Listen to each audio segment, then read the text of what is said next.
So today, let's talk about why you should not be watching all of these newscasting shows in the prepper and survival arena. Now, Dirty Civilian released a video this morning, and he talked probably 45 minutes round and round and never came to the point of whether you should listen to newscast, whether it's propaganda, and how we should view that, whether we should use that as intel collection and spend all our time trying to figure out what's going on. And of course, he missed the point. So let's discuss it.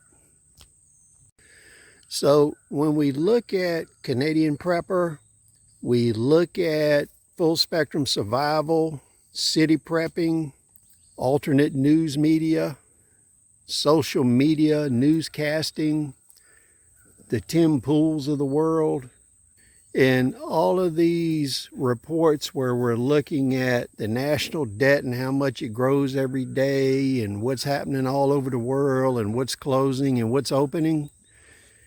And we come to the conclusion the reason the YouTube algorithm loves these programs is it serves two purposes. One, it increases the fog of war. And what happens is it offers much confusion, disinformation, and false conclusions of what's actually going on. So when we look at this, we ask the question, when you're looking at all of these reports, does it contribute to your survival efforts?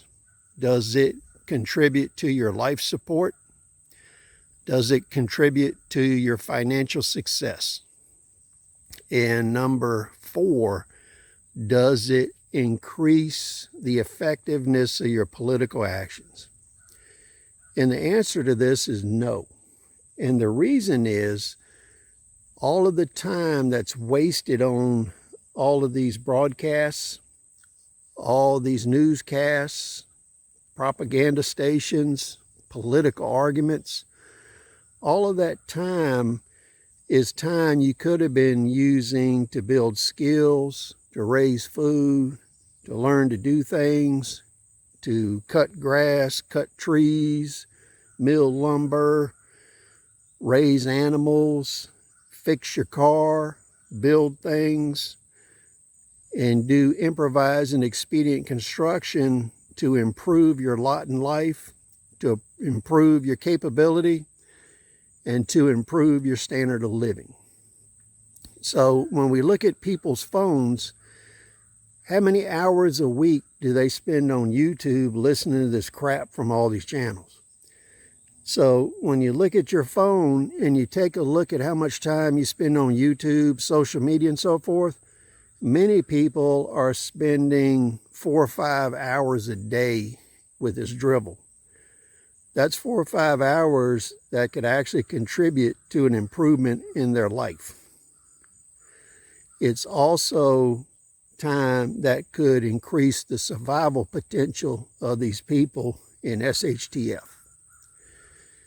So the last part of this is the theory of dwell time. So a long time ago, and the Nazis were really good at this in World War II, they came up with a dwell time theory. And what this is a way to control people's life. So with dwell time, what you're doing is you give people a whole lot of unproductive tasks. One of those tasks is monitoring the news media and trying to decipher what's going on, checking resources, checking other sources, comparing and contrasting, and trying to figure out what's happening. This leads to inaction.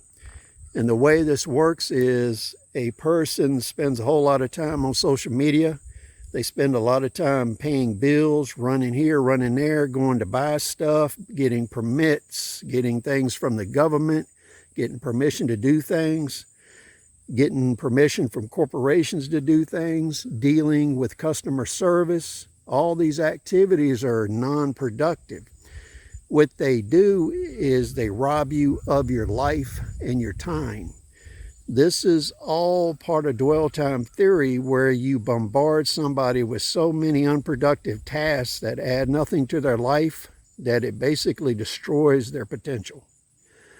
So when we're looking at these big channels, we're looking at the news media, we're looking at the Tim Pools, remember dwell time and how it controls people's lives and destroys their potential. Share your thoughts. We'll see you on the next video.